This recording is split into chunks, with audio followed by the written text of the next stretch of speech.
Okay, so welcome everyone to Math219, summer term 1. So the very first thing I have to say I'm going to call it legal reasons, is I am recording all of this, right? So you have been officially notified. Mostly it's going to record me, right? If you ask a question or something, the microphone might be able to pick up your voice. So anyway, it's something to keep in mind. No one's going to know who it is, right? So don't be self-conscious about it. Anyway, okay, so y'all have already watched, I hope and assume, fingers crossed, that all the spiel I gave you on that recording about all of this stuff, but I just want to hit the highlights. So make sure to read through the class website. That's extremely important. Tremendous amount of information there. A lot of details and how the class functions. In particular, and this, of course, isn't everything, but these are I'm going to say kind of the big ones in some sense of logistical points about how the course works, right? So make sure that you are clear and comfortable on all of that stuff. If you're not, come talk to me, right? I'll be happy to clarify. Like if you don't quite get how the class schedule notation works, or if you're not sure about something about how I'm going to compute course grades, come talk to me, right? I'm happy to clarify. Let's see here. There's also really the most important thing, as y'all heard me expound, is let's make sure we understand what this course is about, right? A lot of people misunderstand math courses and think that math is about you got to know the formulas and you got to know how to do the algorithms, and that's part of it, right? But really, math is about understanding ideas, certain mathematical constructions or definitions or concepts, whatever it might be, right? And then how to use mathematical deductive reasoning to play with those and, do things with them, draw conclusions with them, apply them to real-world scenarios, that kind of thing. So ideas and reasoning, make sure that you're fully... let's see, what's the word here? Don't delude yourself, right, into thinking that I'm just going to kind of memorize my way through this course. It can't work, right? Okay, all right. The learning strategy, again, a really important thing. You don't want to assume that you can kind of do this like you did in high school or whatever was your last math class, and I don't know what your last math class was, but anyway, there is going to be a tremendous amount of learning that y'all are going to need to do outside of class, and this is again, that wasn't a thing when I was in high school, for example. You go to class, that's where you're supposed to learn things, and then you go home, and they make you do homework for some reason. I didn't really get what the point of that was, but hey, you got to do it, right? And then you're done. And then you go in and take the test, and that's just how that works. And I know that y'all might already know that that's not the case in this class, but I just can't take any chances on people thinking maybe that's the way classes like this work. It's certainly not. So make sure that you're aware you're probably going to need to be doing a lot of the learning outside of class. I view in class as an opportunity for me to hit the most needed points to be hit, right? Either the ideas that are the most difficult to understand or the ideas that benefit the most from an in-person explanation, something like that. Right?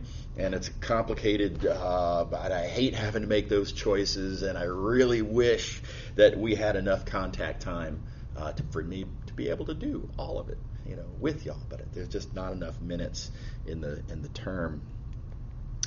So make sure you look at the entire section of the website called How to Do Well in This Course, and there's several links there that are full of ideas, and then specifically in terms of how you do your learning, a lot of really important details on this page right here. Okay, and of course various other little suggestions. Anyway, y'all have heard me expound on all this enough. I won't make you sit through another hour of that. Let's dive in and do some math. Before we get into the actual content, I want to address the question of why are we here. right? Not in the philosophical sense, but why are you taking multivariable calculus? The answer to that question very often is because my major requires it, right? Okay, so let's rephrase the question. Why does your major require that you take multivariable calculus? What is it that they want you to know, and why do you need to know that for those purposes?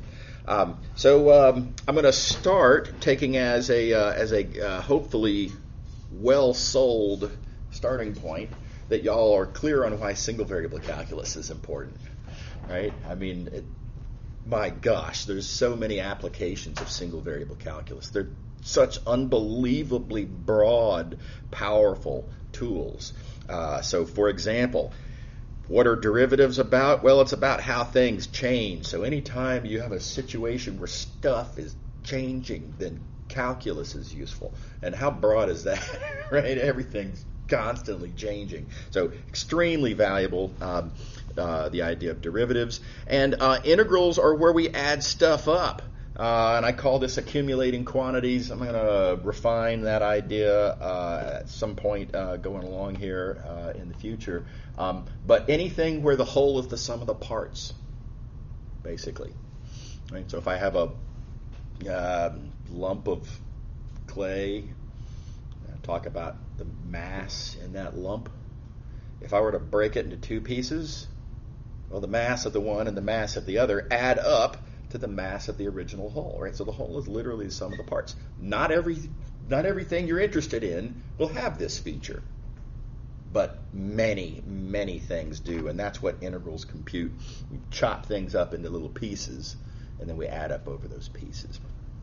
All right, so again, why is multivariable calculus important? Well, we're going to take again, I hope you're already heavily sold on these ideas here, and let's think about some kind of multivariable versions of kind of those same questions. So here's a scenario. I'm sitting at this point in space, and I am moving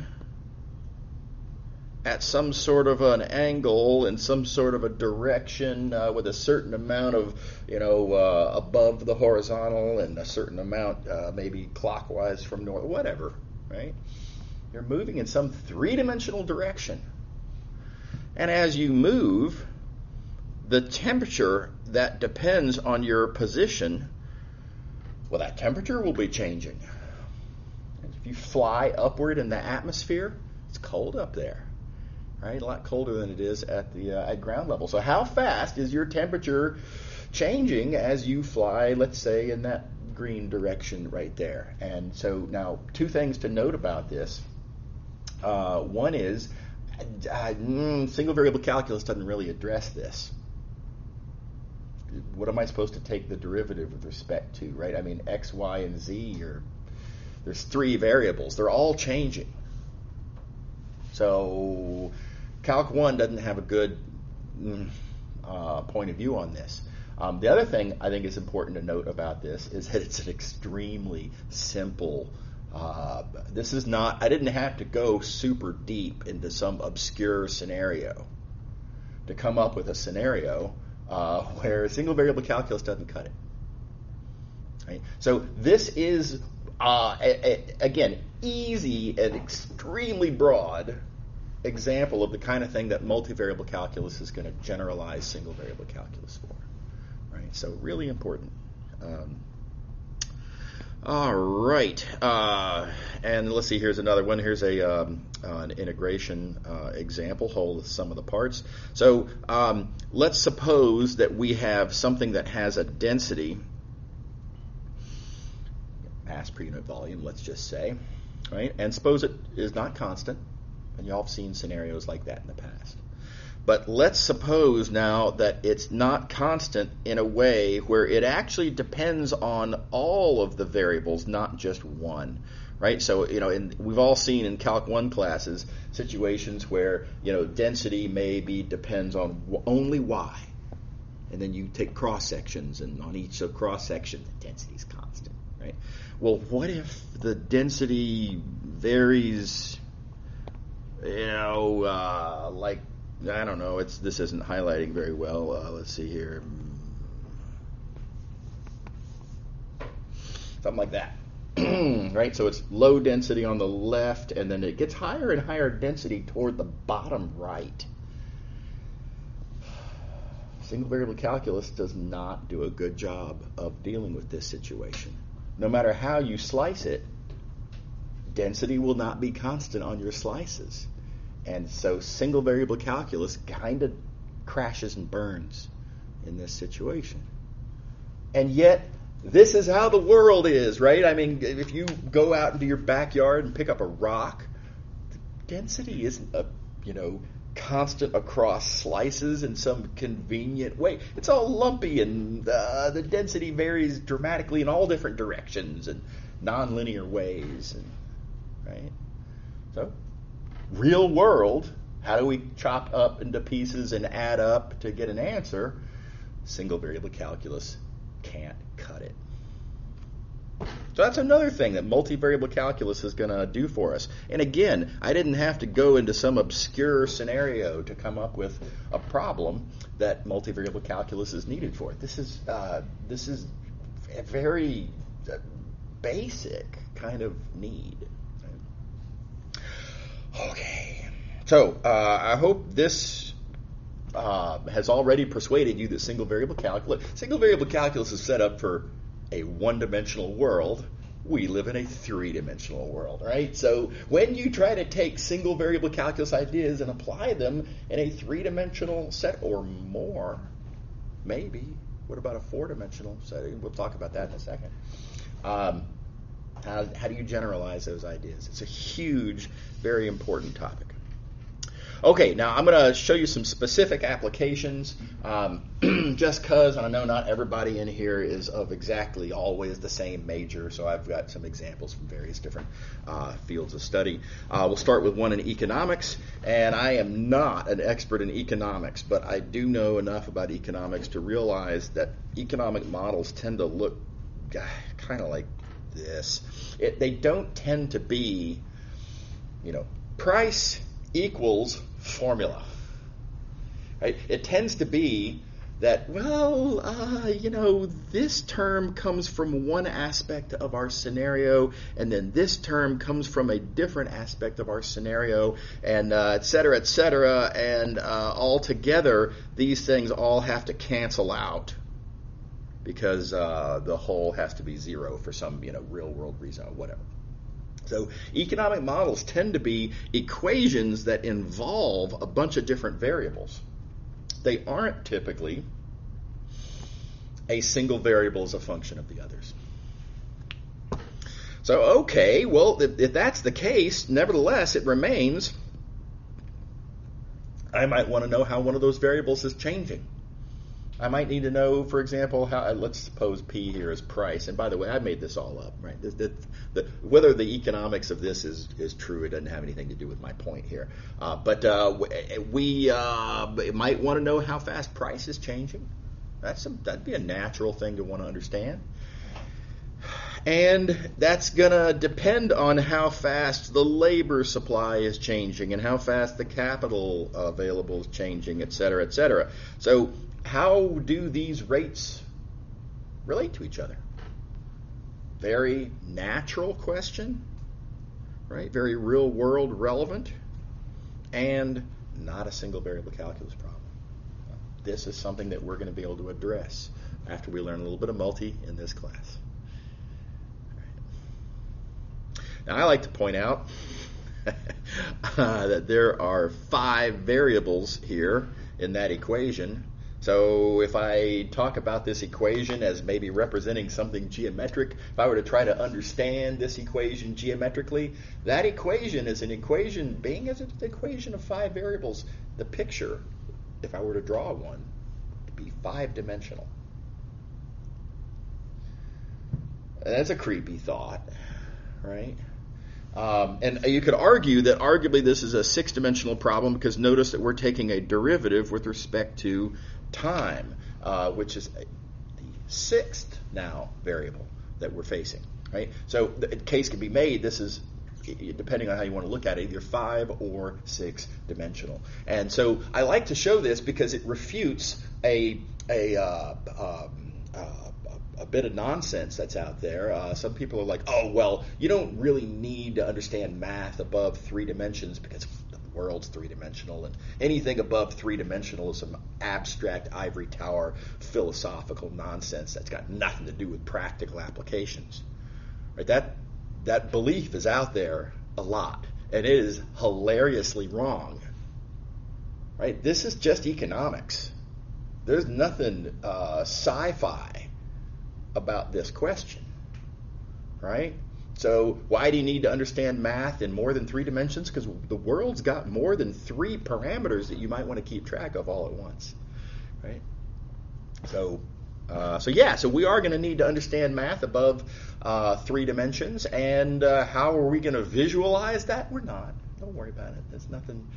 It's nothing scary, right? It's just we're going to have to recognize in some cases that ideas that we can visualize in low dimensions, we're going to need to understand them sufficiently well to be able to, even without seeing the picture, generalize them to a higher dimensional setting. So anyway, heads up, that's coming. Okay, so let's see here. Some physics and engineering. Some of y'all may have seen this kind of stuff before. If you've taken an electricity and magnetism class, then you've almost certainly seen all of these equations, or some version of these equations. Well, all of these equations are equations of multivariable calculus. And so there's several things about this that we're going to need to learn. To be able to get a handle on Maxwell's equations, we're going to need to know what these symbols mean. Yeah, so what's that, right? And what's this? And what's that? And what's that? And what's all these various different things, we need to know what they mean. So that's true. Yes, we're going to need to know what those symbols mean. We're also going to need to try to understand what this as a statement means. And what's the best way to think about this? I mean, why should that statement be true? Right? It's not enough to know that it's true. We need to understand why we know it's true. So that's something that we're going to focus on quite a bit. And then, what does this tell me about electric fields?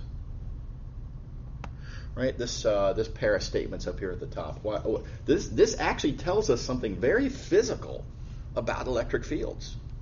What is it? How does knowing the math behind these physics equations, what does that help us understand conceptually about the physical world? Right, and it turns out there's some great answers to that as well. So tremendous amount of importance. If you're majoring in physics or engineering, this stuff is bonkers important. Right? It's hugely, fundamentally, critically important. And the thing that's going to allow the foot in the door that makes it really possible to make good sense out of all this is multivariable calculus. Okay. All right. And then lastly, and I like to throw in Schrodinger's equation just because flashbacks to my undergraduate days doing a second major in physics. So what is this good for? Well, let's suppose you're a chemistry major, for example. If you're a chemistry major, one thing you're going to need to understand is molecular bonds. And how do molecular bonds work? Ultimately comes from understanding the behavior of electrons. What controls how electrons behave? Schrodinger's equation. How do we understand Schrodinger's equation? Well, it's multivariable calculus. Now, here's the good news for y'all. We are not going to solve Schrodinger's equation. This is it's beyond this course. But nevertheless, this is still an object of multivariable calculus. And so again, if you want to ever have a chance of being able to understand how to solve Schrodinger's equation, you will need to understand multivariable calculus. Okay. All right. So again, these examples, the purpose of these examples is to make, critical subject-specific examples of why multivariable calculus is important and why you would need it in those fields of study, in addition to just the very broad and seemingly easy questions that I started off with. The purpose of these was to show you the breadth of importance of multi, right? And then the purpose of these remaining examples was to show you the depth of importance in specific areas. So anyway, little punchline. I think this is a great way to think about it. Multivariable calculus is the calculus of the real world. Right? It's just this, we live in a three-dimensional world. We live in a world where there's more than one variable at a time that I care about. So it's just extremely, extremely important. Okay, how are we doing? By the way, let me note that I recognize about myself that I talk a lot. Right? And I don't leave a lot of dead air. I know this, right? So I'm going to try to make a conscious effort to pause periodically to give you all a chance to squeeze a word in edgewise, ask a question, something like that. So pausing for questions. Everybody buy all this? Okay. All righty, off we go.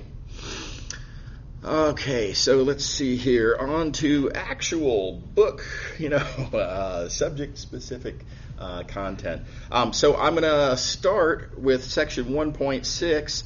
Most of section 1.6, actually most of chapter 1, really, but certainly most of 1.6 is stuff that you may very well have already seen, arguably should have seen at least most of it in a linear algebra course.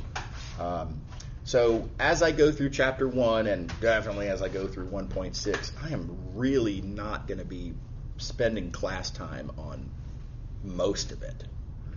Again, tough choices. Now, again, I wish I had more time to talk about things, but I have to make these tough choices about what is most worthy of taking up the precious, very rare, very limited amount of class time that we have. And the chapter 1 stuff on vectors, most of it doesn't make the cut on that. Now, that's not to say you don't need to know it. It's very important. You have to know it, definitely. It's very fundamental to stuff we're going to do. It's just stuff that y'all can read and remind yourself of I remember that from 218 or 221, whichever linear algebra course you took. And again, a lot of learning in this class happens outside of class.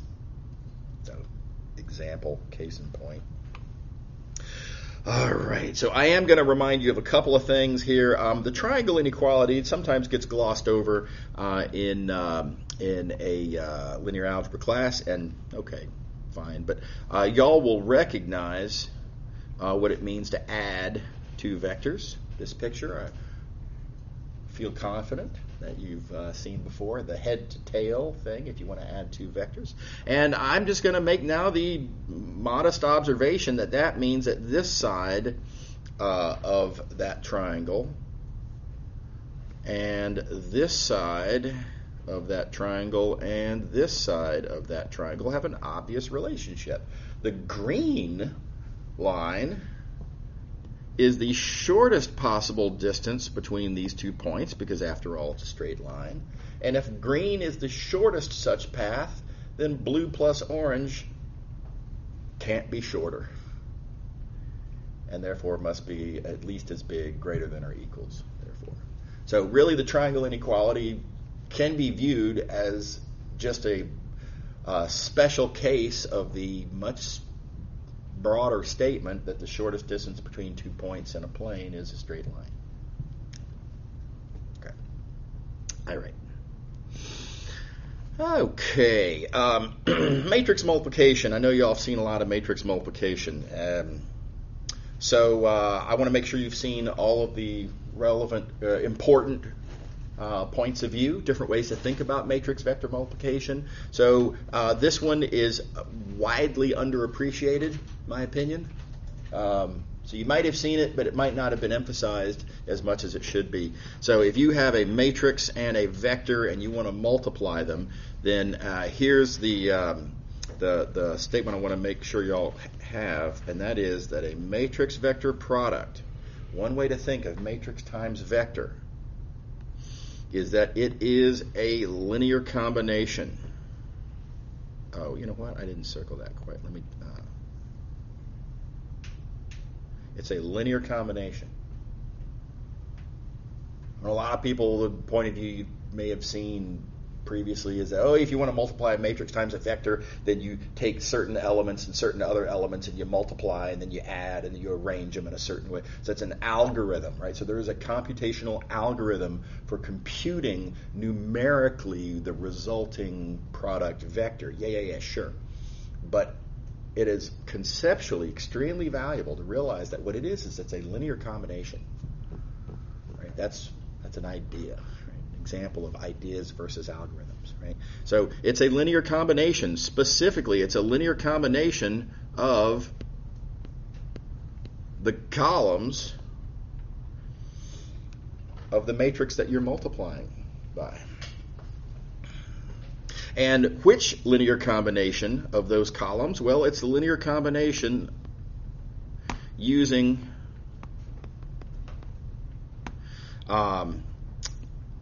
the coordinates of the vector as the coefficients. So, really interesting fact. I would say unexpected if you haven't seen it before. And again, really, this is a point of view that emphasizes relationships and mathematical objects and ideas as opposed to plug and chug formulas. So make sure that you're good with this, and it's a healthy exercise to kind of multiply a couple of these out and just see how this works and convince yourself that, yep, sure enough, this is equivalent to that dot product algorithm that y'all learned whenever that was. Okay, linearity. Now, I know you've definitely seen this idea that a function is linear if it satisfies this formula. Very likely, while you may have seen this, you might not have digested it as much as would really be ideal. So this is something I am going to wave my hands at. Make sure that you are clear that this is what linearity means. My favorite point of view on this is that what this means is that if you put a linear combination into a function, then you get the same linear combination out of the function. It's one way to kind of think about it. You can, think through the details of that. But linear combination in, linear combination out. Nice. It sort of rolls off the tongue pretty nicely.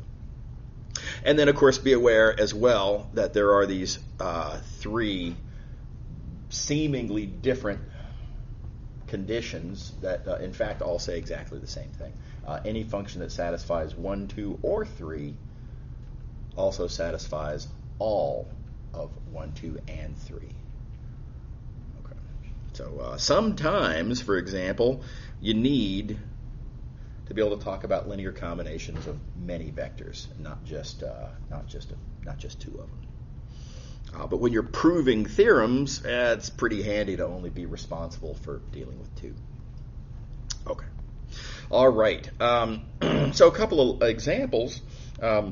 We like to use this term linear to describe things, and I suppose strictly, technically, the word linear should only be applied to functions. Look back at the definition, right? It was describing a function being linear. But very often we'll phrase it in different ways. And so, like, for example, looking at this statement right here, here's a true statement. This function that I have called p here is linear. Not hard to show. Easy exercise. By the way, make sure you can do that. Let me pause real quick to note this has a kind of a procedural point that I do this a lot in class. Again, time being so precious and limited. When there is an exercise that I think is beneficial for you to do yourself, right? There, dirt under the fingernails sometimes is really important to be able to learn, digest ideas. I think it's really important to do it yourself in some cases. So very often in class I'll say, make sure you can do that. All or something along those lines. And I hope you'll make a note, right? And actually at sometime this afternoon or whatever, do in fact make sure that you can do that. And by the way, again, if you get stuck, not sure how to proceed, make a note, come to office hours, happy to help. Okay, so yes, this function is linear, but when people talk, very often we'll take this statement here and phrase it as dot products are linear. And that, again, strictly speaking, isn't really quite true, but, I mean, the dot product is the thing that's doing the work here, and the result is that we got something that's linear. So you can see why people want to be able to talk a little colloquially, a little casually. It's what I like to call math slang, right? We say things that aren't really technically quite right because it saves syllables, and you knew what I meant, and this kind of thing, right? So very often people will talk about how dot product is linear, and likewise cross product is linear, when in fact what we really mean is that dot product with a fixed vector A, thus defining a function of a single input vector x, that function is what's linear. So I hope that makes sense. Okay. So here's one that throws people a lot, and I made a reference to this in the organizational talk. This example here, and I claim this function here is linear. And a lot of people will look at this and get confused because they'll say, "Wait a minute, you're telling me determinant is linear?" But I know for a fact that it's not, right? I mean, determinant of a plus b is just absolutely not the same as determinant of A plus determinant of B. Right? So how could I say that we have linearity here when it obviously isn't? Right? Okay, again, the devil's in the details. I'm not saying determinant's linear. I'm saying that this thing that I'm calling D, wrong mode, excuse me. This thing that I'm calling D, that's linear. So what is this thing D? Very tempting to call it determinant. But it's not. The input to this function is x. So this, on the right-hand side, this is the input. Everything else is what we're doing to that input x. In other words, everything else, all of this, is what D is. It's not just determinant. You can't take a determinant, for example, of just a vector. Right? You need a matrix. So what we're doing on the right-hand side to x is not the determinant. We're taking x, we're then stacking various other row vectors on top of it that are fixed and part of our function D that I'm defining, thus producing a matrix, and then that is what we're taking the determinant of. Right? And this thing called D is linear. Determinant is not linear. Everybody see the difference? So again, you got to be careful about the math is so full of detail devils that you really have to worry about. So by the way, just because we don't like having, it's a very bulky statement to say the action of taking a vector and stacking the other row vectors on top of it to produce a matrix which you then take determinant of is such a mouthful, right? So what we do instead is we attribute the word multilinear, right? So determinant, it's not linear, but it is multilinear, and multilinear just means this right here, pretty much. Okay. All right. Curiosity. In your linear algebra classes, how many people heard the word multilinear? I just for my own curiosity. Nobody. Okay, all right. Yeah. Okay, so you learned a little linear algebra there, multilinearity. Okay, here's a really important fact. I don't want to overstate it. Well, certainly on my Mount Rushmore of most important things to know about linear algebra for this class. Really, really important things to know about linear algebra. A linear transformation can always be represented with a matrix like so. Super important. Now, why is this true? Well, this really is a bunch of linear algebra, and this is, again, tough choices and all that. So I'm not going to go through all of this discussion, but this should be very readable. This should, in fact, I would hope, ideally, this is stuff that you saw before, but if not, then that's okay. But this should be a pretty straight read, so please do give this a straight read, and make sure you're comfortable with all the details. I will highlight to point out, you can see right here, that's where the linearity kicks in. Right? You can see that we're, we're taking a linear combination on the inside, and by linearity, we're inferring that that could instead be viewed as a linear combination on the outside. Okay. Make sure to read the rest of the details.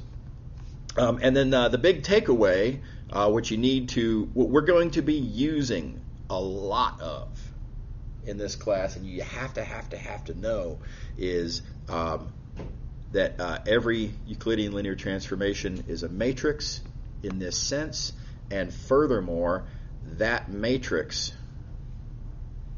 is computed with this formula right here. And just to walk through what I mean by this formula, notice it's telling me that the columns of the matrix are, you can see it right here, the columns are the images, what comes out of the function, in other words, the images of the standard basis vectors. So this little phrase, the columns are the images of the standard basis vectors, the columns are the images of the standard basis vectors, the columns are the images of the standard basis vectors.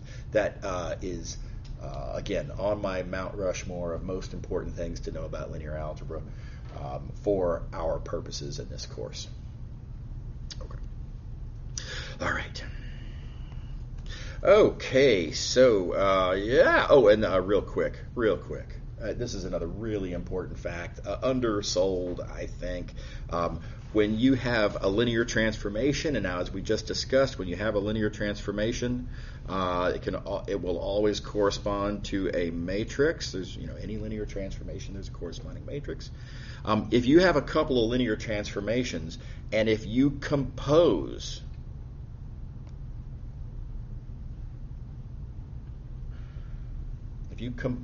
two linear transformations, and you want to know, well, what is the matrix that describes that composition of linear transformations? The answer is it's a matrix product.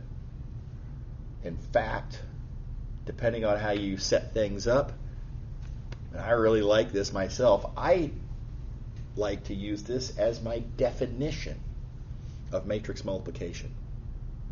So even better than thinking of matrix multiplication as, well, the linear combinations and all that, and definitely better than this, computational formula of multiply these numbers by those numbers.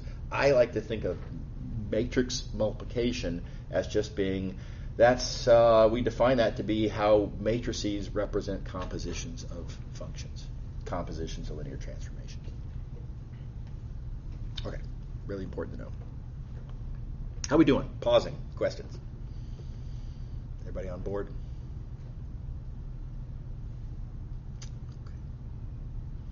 All right, so off we go. Back to section 1.1. 1.1, there's a lot of stuff in here that y'all have already seen. So again, I'm going to leave this as a read for y'all. I like to point out a couple of things on notation. The book likes to use bold to accent that a given thing that it's talking about is a vector. Man, I can't do that with my pencil very conveniently. What a weird choice, right? For typesetting to typeset things in a way that students can't copy. I think that's extremely short-sighted. I really don't like it. So anyway, heads up, it is going to be used, bold is going to be used in the book to indicate vectors. I like to use what I call the vector hat, right? So specifically the little kind of arrow thing there on top of the variable name to indicate that it's a vector because you can do that with a pen in reasonable time. Okay. All right. The other thing about 1.1 that I want to talk about is, how do we talk about a vector? Oh gosh. How do we talk about a vector that goes from, with its has its, represented by an arrow that has its tail at one point and its head at another point, and the book likes to represent that as something like this, and you'll see that in many other contexts as well. And I suppose that's fine, but here's the thing. I can also represent that same vector as this, P2 minus P1. After all, let's not lose sight of the fact that P2, even though P2 is thought of as a point, you can also think of it as a vector, right? Per the usual canonical trick, tail at the origin and all that. And P1, likewise, can be thought of as a vector. And so sure enough, this arrow, this blue arrow here, check it out, it is P2 minus P1. So now with all this in mind, let's consider again now, which do we think is the best way to represent this vector. And I like mine. I like this second one here because I like to see the algebra. Algebra is my friend. Algebra is a good thing. I can do stuff with algebra. Algebra helps me prove theorems and notice relationships. Don't hide it. Right, that's my point of view. It just seems weird to hide the fact that there is a vector operation, there is a vector subtraction in play here, and yet we, this notation up here, it's not visible. It's like we're trying to keep a secret. It just, I don't get that at all. So anyway, again, for your consideration. If you if you don't agree with me on this, if you want to use that notation, that's fine. It's not wrong, right? But I think it's weird. Okay, so that was section 1.1. We've now covered 2 book sections. By the way, is there a clock in? Oh, I guess there is over there. Okay, I'm going to have to periodically open this up to see what time it is. Okay, we've got loads of time. Okay, off to 1.2. So again, a lot of stuff that y'all can read on your own. I am going to talk about the things in 1.2 that I think aren't discussed in linear algebra. Parameterizations are one of the big ones. So let's do that. So you may have seen a parameterization previously. If not, no problem. Why is this not? Okay, there we go. No problem if you haven't. The big idea is that a parameterization gives position as a function of, I'm going to say time. Just because it rolls off the tongue better. Very often it's nice to think of your parameter as time. Technically it doesn't have to be time, but anyway, position as a function of time. That's a pretty natural thing, right? In fact, y'all may recall in Calc 1 classes when y'all were learning about derivatives, and they tell you a bunch of things about derivatives, and one is, you make a graph and the slope of the tangent line and all that. But another is, if you have a car that's driving along a road, and you visualize the x-axis as being the road, if you think of position as a function of time, then derivative gives you velocity. Right? standard interpretation. So anyway, the point is that is technically a statement about parameterizations, because that's what a parameterization is: position as a function of, let's say, time. Okay. All right. So now, just as a point of view, you can thus think of what a parameterization does as literally drawing the curve, because the act of drawing, let me do one. The act of drawing here, notice that as I draw, let's say I start here, as I draw, my pen tip is at certain positions at certain times, and as time goes on I get different positions, and sure enough, the act of drawing puts your pen tip at positions being functions of time. Okay. All right. That's a nice way to think about that.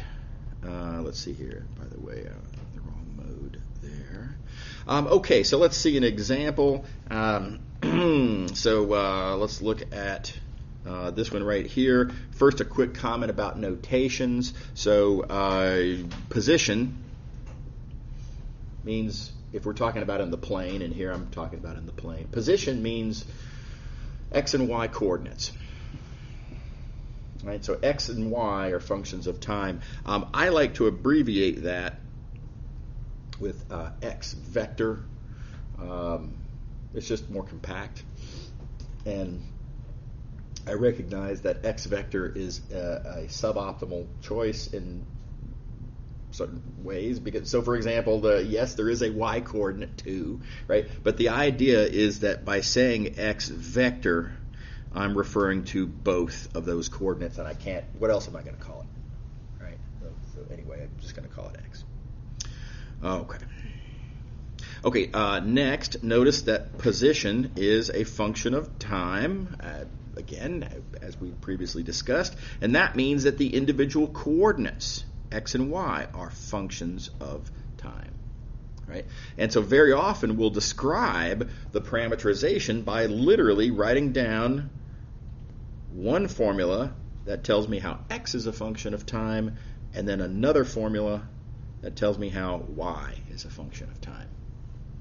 Right, so for convenience, very often we'll write a parameterization like this, just explicitly giving the formulas for the coordinates that describe the position in terms of time. Does that all make sense? Yeah. All right, and then likewise, this notation, very convenient when you're doing some algebra, if you're doing some abstract discussions about parameterizations, also very useful. Okay, so now I claim that this parameterization here makes a circle. How do I know that this makes a circle? Well, I mean, check it out. X and y, they satisfy this formula, right? If you take x and square it, and then you take y and square it, and you add, then you will always get 1, because that's how the Pythagorean trig identity works. And so what this means is that every one of these points, every point on this parameterization satisfies that equation. That means every point on this parameterization is on the circle. And then all you have to do at that point is just think, all right, well, let's plot some points, and what you'll notice very quickly is it literally traces out the unit circle. Is that cool? All right, so classic, standard first example. Here's another one. What is this? It's not immediate to see what that is. I'm going to show you one method that works sometimes for how to identify what a parameterization is tracing out. This doesn't always work. This works quite often, though. And here it is. So if you solve for t, in the first coordinate. Now keep in mind that first coordinate is just telling you the formula for x, right? This is what x is. Right, so solve for t in the first coordinate, and then remembering that y is your second coordinate, plug in the formula for t that you just found. Let's see here. Color choices. Let's do orange. Take that formula for t that you just found, plug it into the second coordinate.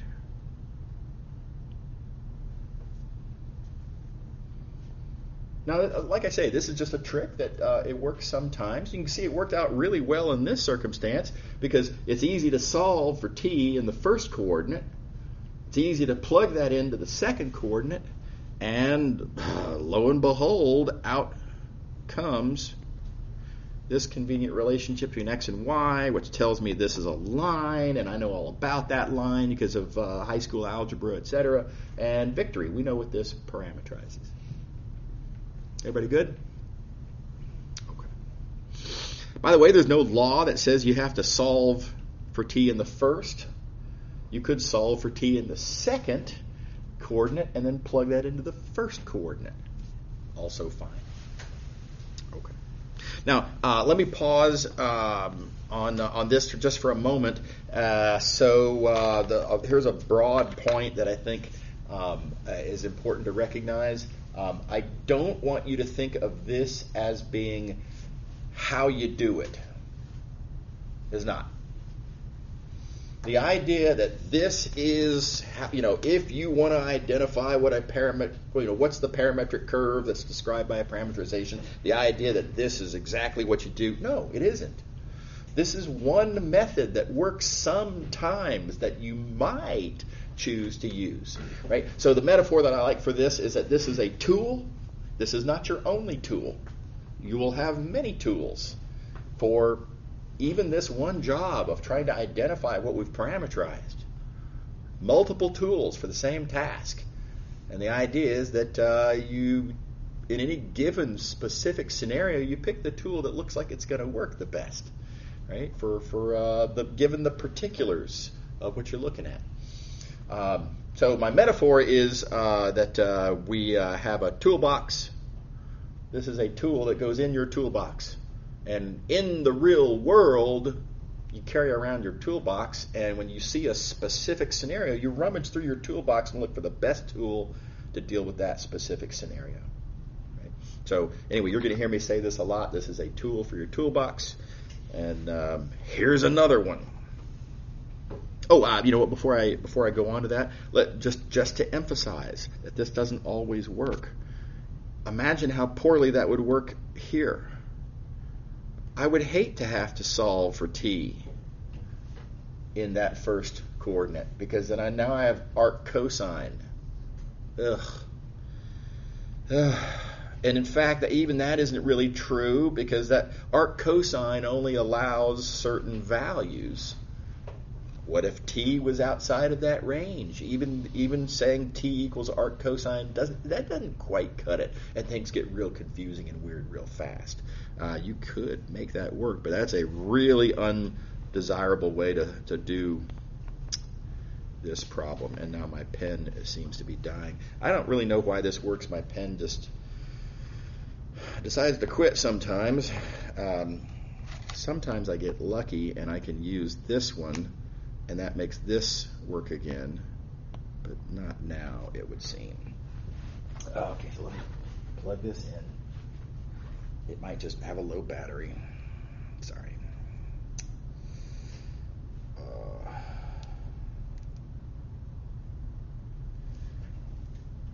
Okay, we will. Oh, I forgot to turn that off. Okay. Okay, so that's working. Now, real quick check. I wonder if this is okay. Well, that's kind of. I'll probably only have to use this inferior stylus for a couple minutes. Okay. All right. So different tools for different scenarios. Okay. Here's yet another tool. Again, works sometimes, useful sometimes. Sometimes it's even your best choice, but not always. Always rummage through your toolbox appropriately. You can just try to look at your formula for X and your formula for Y and try to find a relationship between them just looking at the algebra that describes them. Now, in this case, I got to say I'm actually pretty optimistic because my formula for X is a multiple of t plus a constant. My formula for Y is a multiple of t plus a constant, right? They have very similar structures. I don't think I'm going to have to do a lot to X to make Y. So I'm optimistic that this will be an easy game to play. And notice, here's my formula for X. Here is the target, what I'm going to try to manipulate it into, my formula for Y. And notice you just have to keep track as you go. Just take that expression, turn it into that expression, and as you go, of course, obviously you do all the same stuff on the left side of the equation. And what you end up with, you can see it right here, is that we have a relationship, again, between X and Y, and conveniently, as it better be, I suppose, same relationship that we got from the other method. So, sometimes this works better than that, and sometimes that works better than this. Tools for your toolbox. How are we doing? Pause for questions. Okay. All right, here's a trickier one. This one's three-dimensional. By the way, it's three-dimensional because you can see right here there are three coordinates. So X, Y, and Z. Okay. So how am I going to understand what this is? I claim that all of our methods that we've talked about so far will not work very well. So let's see here, just so I can see the time. Okay, good. So again, another tool for your toolbox. I like this one quite well. Let's momentarily just think about what's happening just with X and Y. Let's ignore Z real quick just for a moment. Completely ignore Z. We'll only look at X and Y. And geometrically, by the way, what that means is it's like we're taking points. We're taking points on our curve. And if you just ignore Z, think about only X and Y, you're effectively looking at a projection down into the XY plane. Everybody buy that? Okay. All right, so looking at that projection into the XY plane, well, that I understand. We've already studied that. Cosine, comma, sine, that was our first one. That was this one back here. It's a circle. Previous discussion. So what that means is, even though I don't know the curve as a whole, I do know that its projection down into the XY plane is going to be a circle, as we've discussed. Okay, now let's play the same game with Z. Let's look just at Z. Let's completely ignore X and Y now. Thinking only about Z. This you could think of as a projection onto the Z-axis. All right? So what happens, what's going on there? If I say Z is T, well, as time passes, as T increases, Z just gets bigger with T. Right? So it's going to do like that. So, okay, so we actually kind of have now two pieces of information. We have two geometric conclusions that we can make sense out of. And let's see, let me get these both on the page. I know what X and Y are doing. I know what Z is doing. And so what that means is, and I'm going to try to do, this is harder than it looks coordination-wise, but the shadow, the projection down to the XY plane is doing this. The height is doing that, right? And now just kind of it's a geometric appeal, purely geometric appeal. But try to imagine what curve is it that does that. And it's not hard to persuade yourself. And again, this is just, just geometric appeal. This parametric curve is making what we call a helix. It's like a spring, a slinky.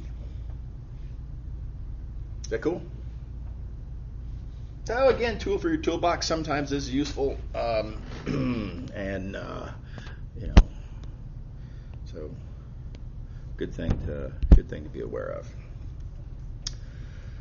Okay, now let's consider a related question. You're going to notice everything we've done so far, the parameterization was given, and we tried to figure out what is the resulting curve, right? Parameterization given, we're trying to figure out the curve. Parameterization given, right? So what if that's not what we're facing? And in fact, in real world scenarios, parameterizations tend not to be given, right? You walk up to a question you've never seen anything about before, and hey, you see that shape over there, right? The parameterization is not visible.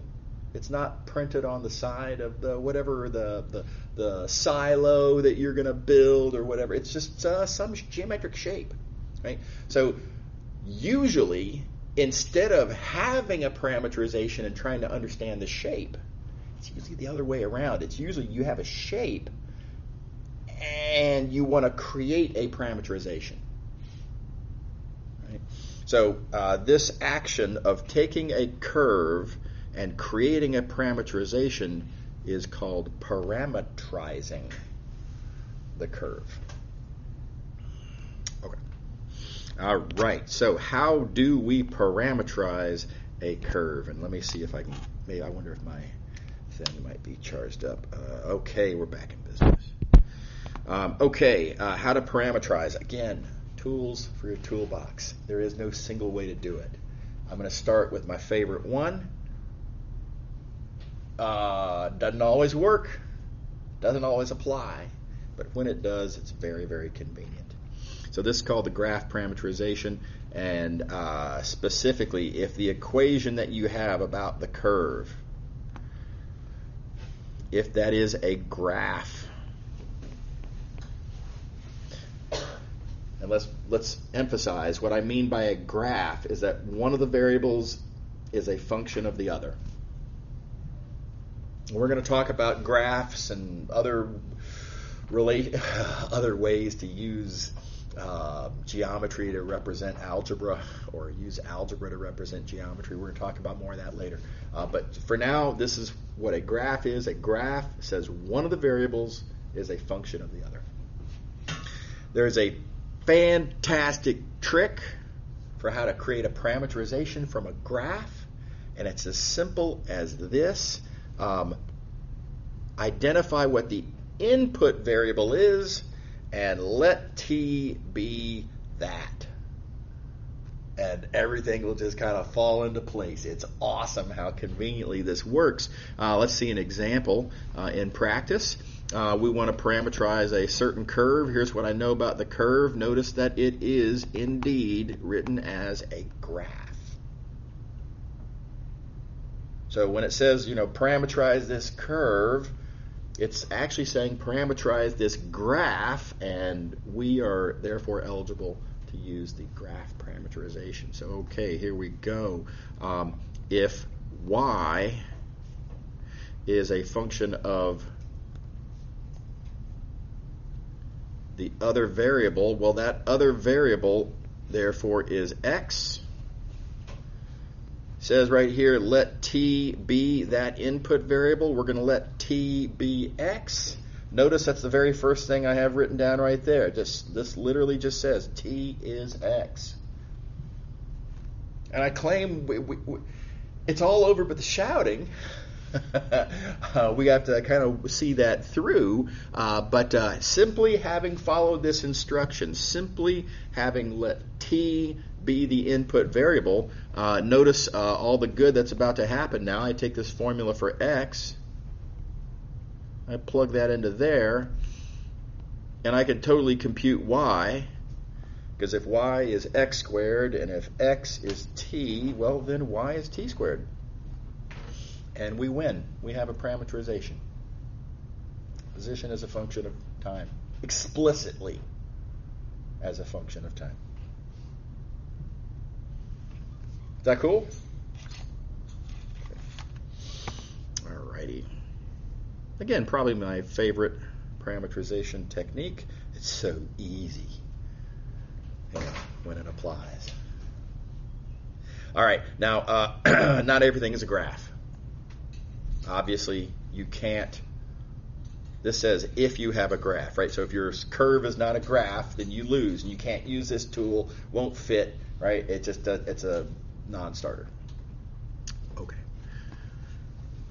Be aware, though, sometimes an equation comes to you not written as a graph, but it actually is a graph. Because you can just solve for one of the variables in terms of the others. Again, that's all you have to do to make something a graph, just solve for one of the variables in terms of the others. Now, you're going to have a temptation, of course, just because of years and years of high school practice of, you always solve for y as a function of x.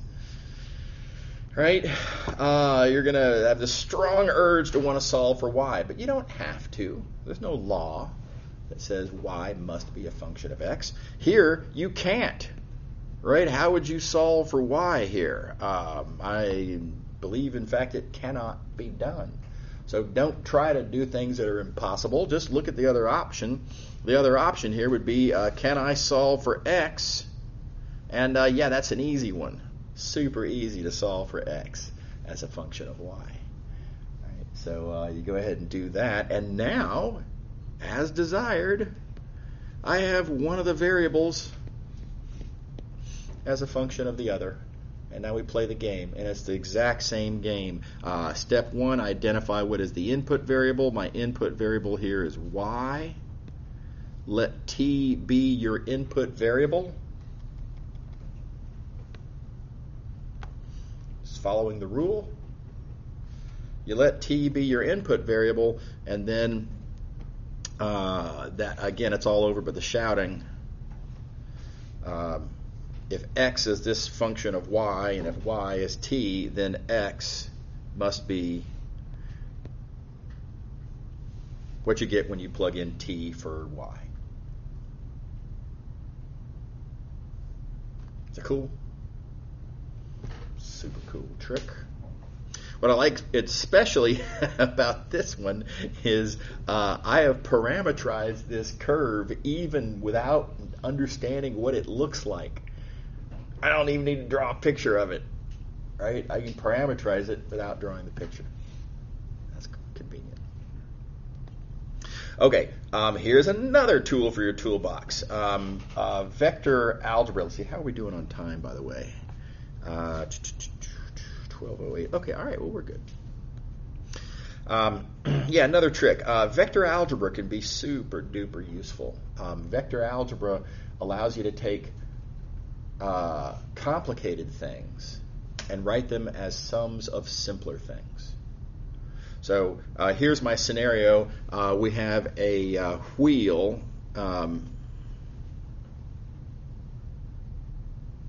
Here, that wheel is rolling along the ground. Let's see here. Here's the ground, and as it is rolling to the right, it's both moving and also rotating, because that's how wheels work, right?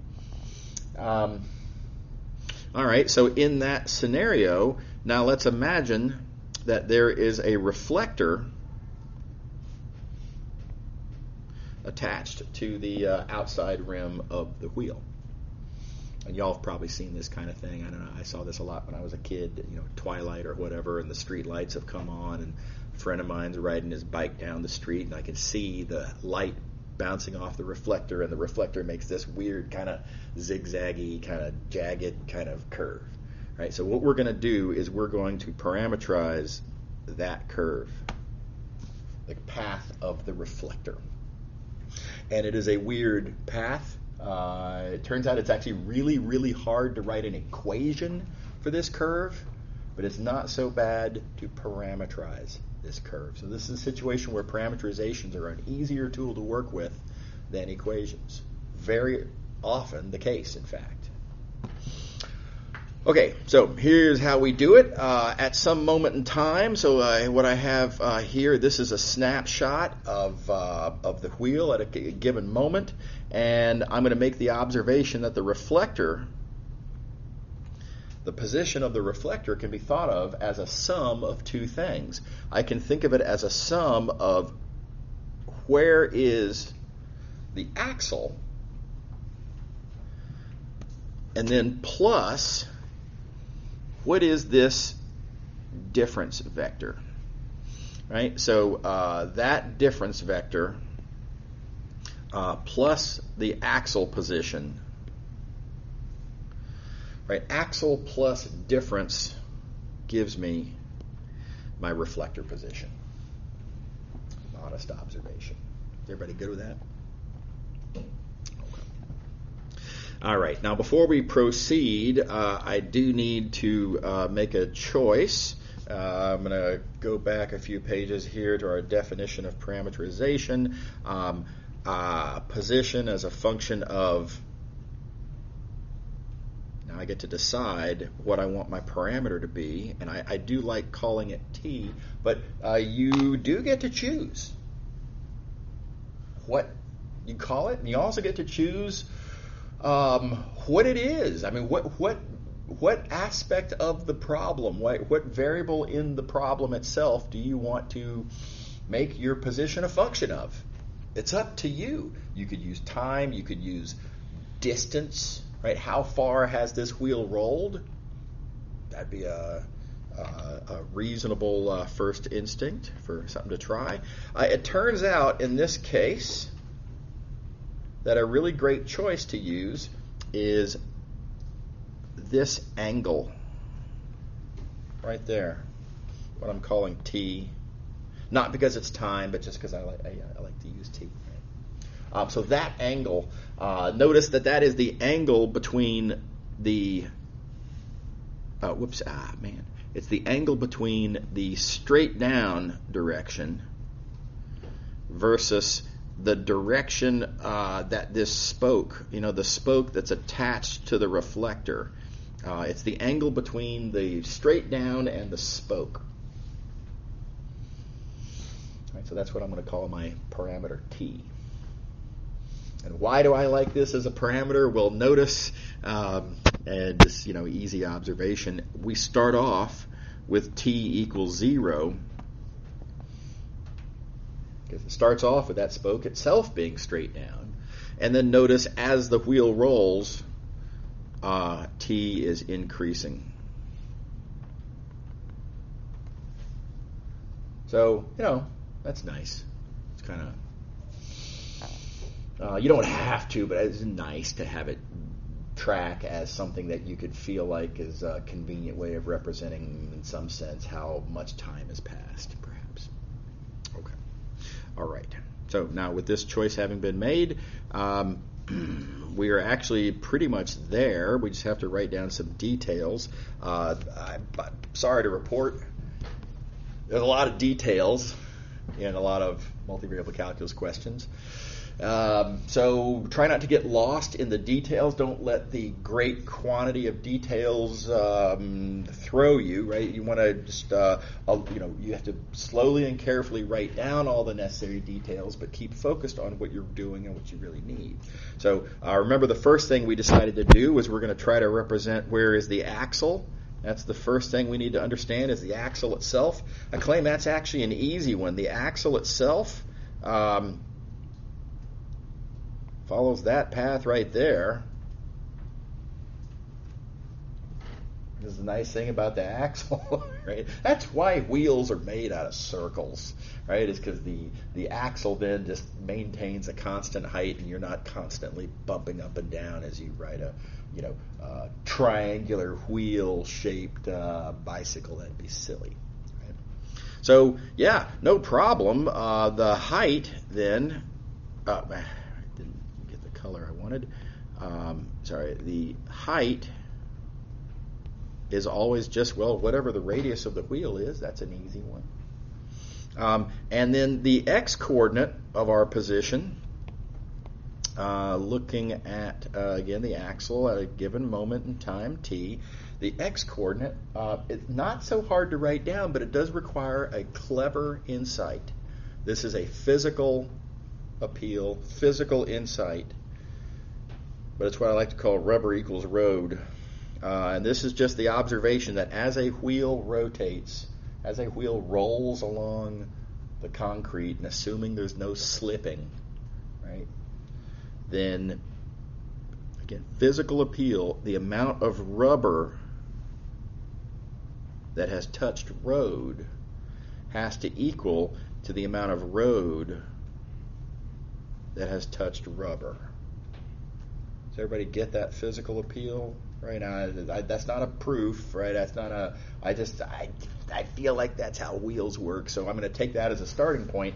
And of course, how much road is exactly what we need to know. I need to know the x-coordinate of that point. The x-coordinate of that point, I can see it in the picture. The x-coordinate of that point is literally that distance. It is the amount of road that has touched rubber. And this insight I've just made here means I can instead compute the amount of rubber that has touched road. In other words, I can compute just this here, that green arc tells me how much rubber has touched road, and therefore how much road has touched rubber, and therefore is the x-coordinate of this point. And that's I'm making a reference here to an old fact of geometry that arc length on a circle is central angle times radius. Everybody remember all that high school geometry stuff? I know that was a long time ago, but yeah. Okay, so clever move. Wish I'd thought of it. I didn't. Somebody showed me this. Okay.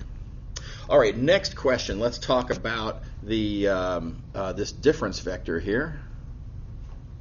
And very important thing to make sure you remember about vectors is vectors don't have locations. Vectors have direction and magnitude. And so even though I think of D as being, sort of a spoke, right, sort of on the wheel, I think of its tail as being in a particular location. And I don't have to think of it that way. It's the exact same vector if I draw it with its tail at the origin. And life is much easier to deal with when you have the tail at the origin. So let's go ahead and capitalize on that convenience. And and that allows us to then do a little trig. Now, keeping in mind that my angle T is this angle. Yeah, but I want to do trig, and trig works off of this angle theta, which is that angle. So it's really important when you have multiple angles in a question, don't just assume all angles are theta, right? A lot of students make this mistake. Well, it's an angle, therefore I call it theta, and then I can do whatever I want with old formulas that involve theta. Of course, that doesn't work. So detail devil. T is our parameter, but theta is what allows me to do trig. So y'all have to make the realization that these two angles, between the two of them, they always add up to 3 pi over 2. And therefore I can solve for theta as a function of t. And then, having made that observation, I can say, okay, well, let's just deal with theta because it's easier to deal with, and that d vector is really easy to write down in terms of theta because again, trig and all that, right? No, hopefully this is no problem here. So having done that, then remembering, yeah, but I need d as a function of t, not theta. You take this, let's see, I've already forgotten what color I used here, but you take this formula for theta, plug it into there, and that allows you to rewrite your formula for d in terms of t using angle addition formulas. Do y'all remember your angle addition formulas? For whatever it's worth, I'm aware that a lot of high schools have made the executive decision without asking anyone that I'm aware of that, you know what, we're not going to teach students the angle addition formulas anymore. That's outrageous to me. The angle addition formulas for sine and cosine are really, really important. We use them a lot, and I think all students should know them. Make sure that you recall, reinforce if you did see them. Make sure that you memorize, identify, learn and memorize them if you haven't seen them before, but make sure that you know the angle addition formulas for sine and cosine. Really big deal. Okay. All right, and now then it's all over with the shouting,